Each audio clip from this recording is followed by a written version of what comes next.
Good afternoon, everyone. Today we are going to discuss the topic Pteridophyta.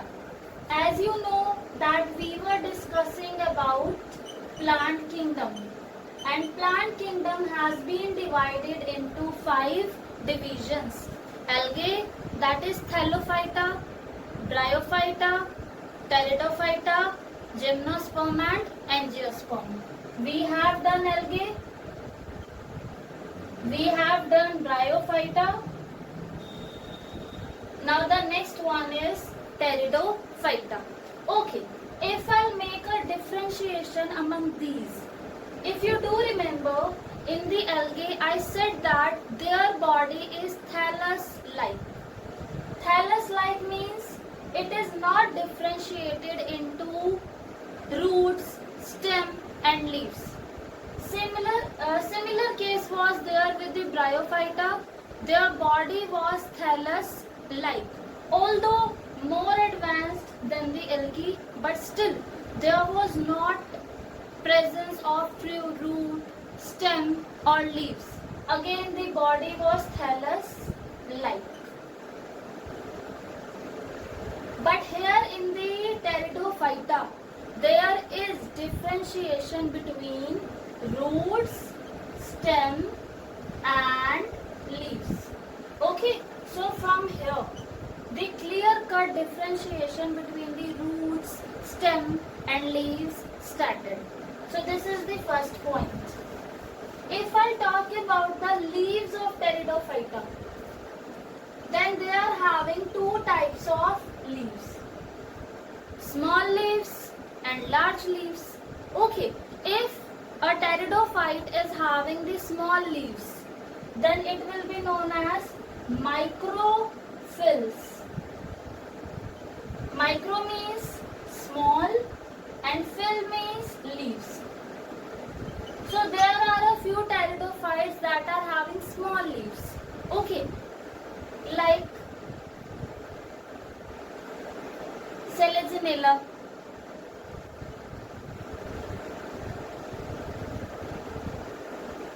Now, macrophylls.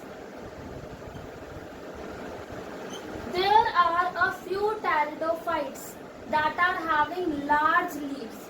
Macro means large and phyll means leaves. So they are having large leaves. Clear? And its example is ferns. Am I clear with the first point? That is, their body is differentiated into roots, stem and leaves. And leaves could be small, that is microphyll, and they could be they could be large, that is macrophyll. Its example is ferns. Clear? Okay, now let us talk about the second characteristic feature of the pteridophytes.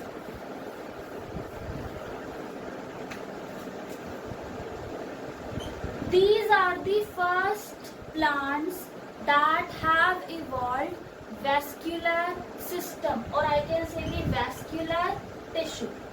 Vascular tissue basically refers to xylem and phloem. In algae, vascular tissue was absent. In bryophytes, the vascular tissue was absent, but here for the first time, the vascular tissue, that is xylem and phloem, they have evolved. That's why they are first successful terrestrial plants. They can live on the land. Why? Because these xylem, phloem, they will help in the conduction of substances. Clear?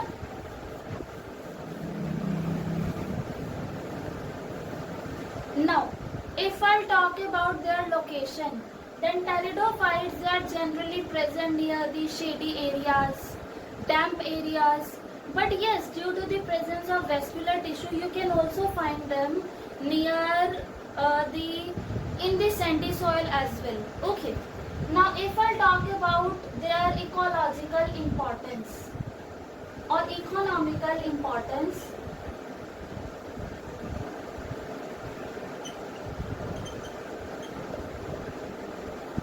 they are used as soil binders means they prevent soil erosion. This is the phenomenal characteristic and importance of the plants. This you know. So they are the soil binders. This can also come under the ecological importance as they are preventing the soil erosion.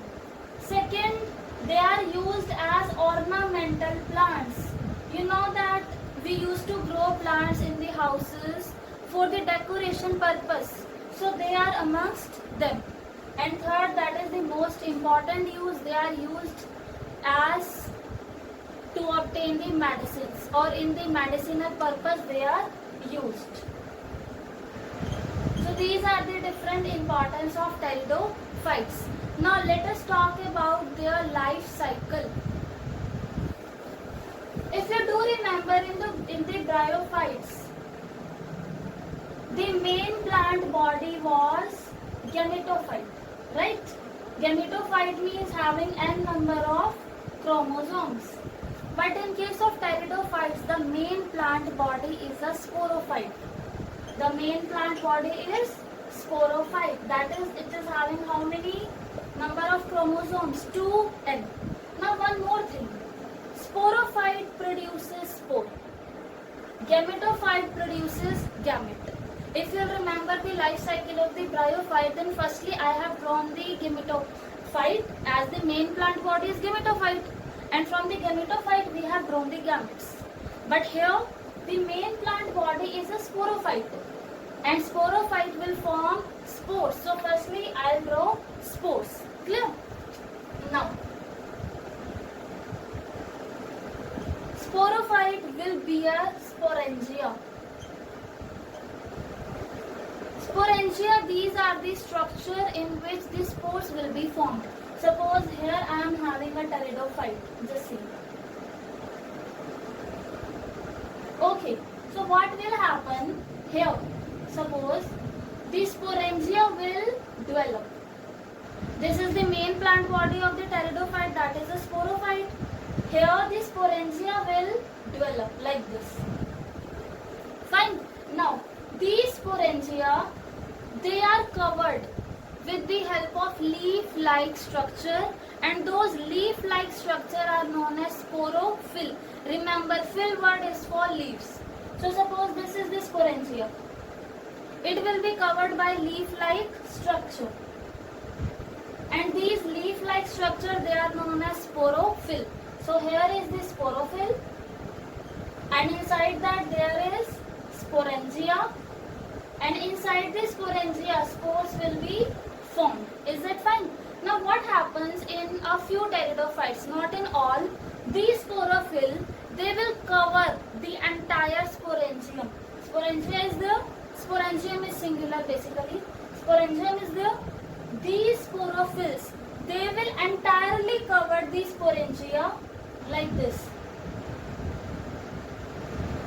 The sporophylls, the leaves, they will entire cover the sporangia. Sporangia is inside, but you can't see it. It is being covered by the sporophyll. This results in the formation of a strobili or cone. It is a cone-like structure. Is it fine? Now let us talk about the life cycle. So, the main plant body is sporophyte. Sporophyte means it will produce spore, and spores will be produced in sporangia. So the main plant body will possess sporangia. Inside the sporangia there will be present spore mother cell. Spore mother cell. It will undergo meiosis. Understand one thing, whenever spores are being formed in case of plant from the sporophyte, every time there will be meiosis. Clear? Because the main plant body is a sporophyte having 2n chromosome. As a result, spore mother cell will be having 2n number of chromosome. But now the spores are having haploid set of chromosome. So from the spore mother cell, by the process of meiosis, spores will get formed. They will be having n set of chromosome. Is it fine? sporophyte is there. Sporophyte means it will produce spore by meiosis. That's it. So this is the whole procedure, how it is going on. Sporophyte bears sporangia. Sporangia is having spore mother cell. Spore mother cell will undergo meiosis, which results in the formation of the spores. Now we are having these spores. Okay. Now let us talk about these spores first. After that I'll complete the life cycle. These spores, they are of two types, basically on the basis of the spores.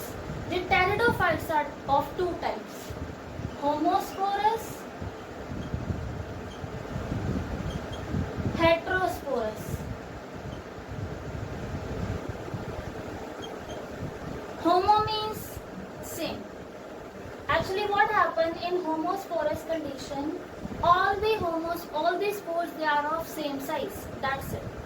Such plants are known as homosporous pteridophytes. Heterosporous means the spores will be of different size.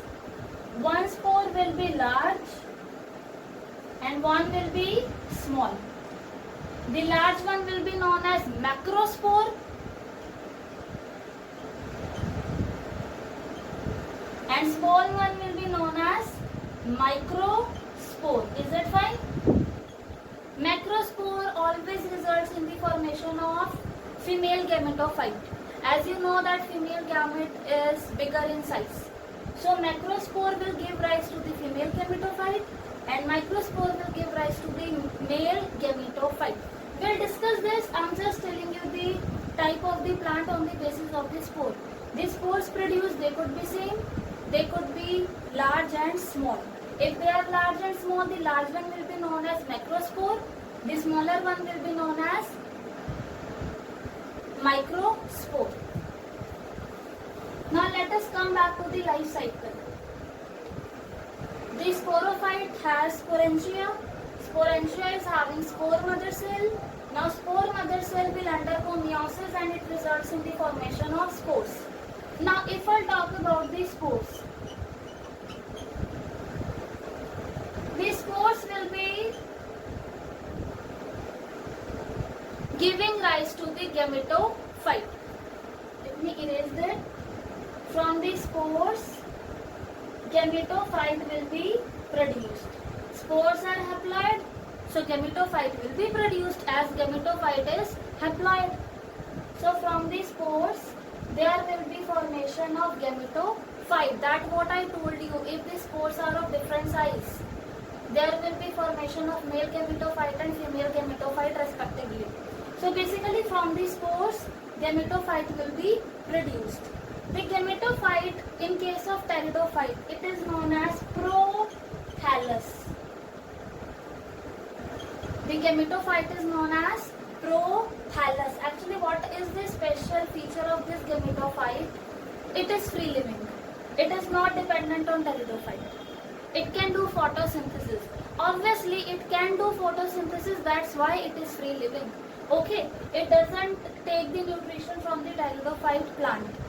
So this prothallus is thallus-like. Its body is thallus-like. It means there is no differentiation between the root, stem and leaves. In the parent, there was differentiation between the root, stem and leaves. But in the gametophyte, the differentiation is not there.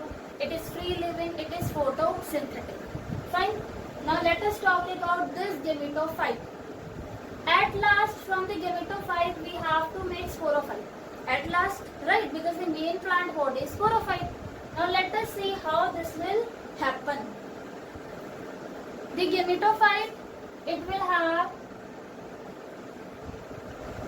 male sex organ and female sex organ. Male sex organ and female sex organ.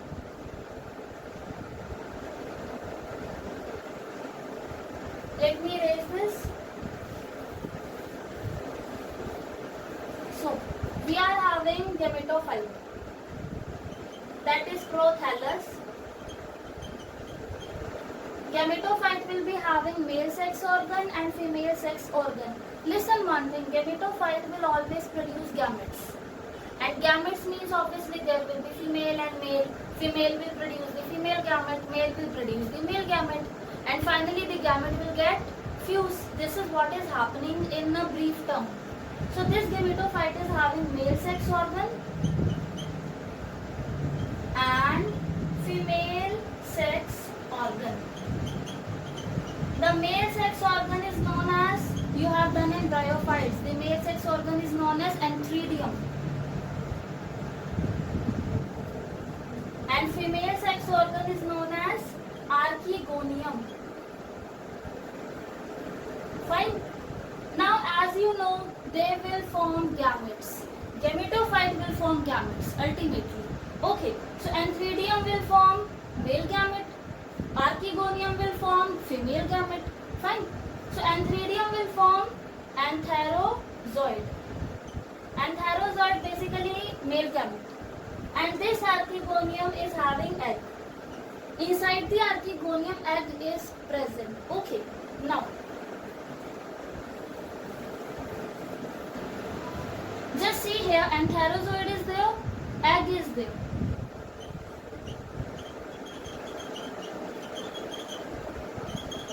Now this antherozoid has to fuse with the egg. This is the basic scheme of reproduction. The gametophyte will produce the gamete. The gametes has been produced. This is the male gamete. This is the female. Now male gamete will travel to the female gamete. Okay. How it will travel? With the help of water. So here I can say pteridophytes need water for the process of sexual reproduction. That's why their geographical distribution is limited. Why? Although they are having vascular tissue, but at a certain stage they need water for fertilization. Means this antherozoid has to swim in the water and to reach to the archegonium so that it can go in the egg. So that's why their distribution is somewhat limited. Okay, they are present near the areas which are having water supply. So now the antherozoid will move to the egg and they will get fused. The fusion will result in the formation of zygote. That is 2N. Antherozoid was having N, gametophyte N was going on. Right? It was having N. Now zygote is having 2N. Now the zygote will develop into a sporophyte. That is the main plant body. The main plant body is sporophyte. So from where we have started, we have reached. Is it fine? I am just repeating once again. Sporophyte was there. Sporophyte produces spores. Spores produces gametophyte. Gametophyte produces gametes. Gametes fuses to form zygote. Zygote again forms the sporophyte. This is the basic scheme. Fine? Now,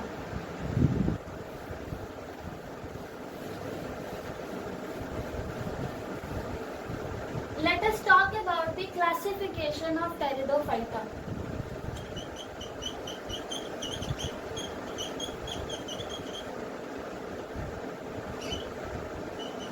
Pteridophyta is further divided into 4 classes.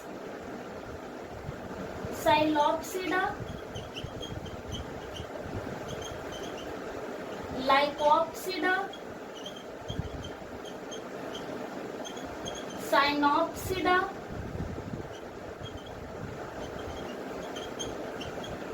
Pteropsida. P is silent. Now, let us discuss one important feature of all these. Okay. Psilopsida, it is very much less advanced. First classes there, so these are less advanced. Even if I talk about the present time, mostly these are present in the form of fossils, means they are not living in nature right now. A few are living, but mostly these are present in the form of the fossils. Clear? And their body is less differentiated into root, stem and leaves. So these are not advanced. Clear? Now, If I talk about Lycopsida, yes, their body is differentiated into root, stem and leaves. Synopsida, body is differentiated into root, stem and leaves. And same here, Pteropsida, body is differentiated into root, stem and leaves. But in Psilopsida, the differentiation was not proper. The true roots were not present. Even rhizome was present. Clear? Psilopsida, pteridophyte having the less differentiation. Mostly they are present in the form of fossils. They are not living even. Okay, a few are living, but mostly they are in the form of the fossils. Now, if I talk about the Lycopsida, what is their special feature? The leaves are microphyllous. Micro means small. If you see the Lycopsida, you will see the small leaves. In Synopsida, no doubt, microphylls are there. The leaves are small, but they are present in the form of a whorl.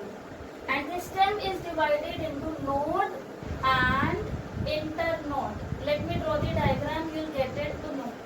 Suppose here is the Synopsida.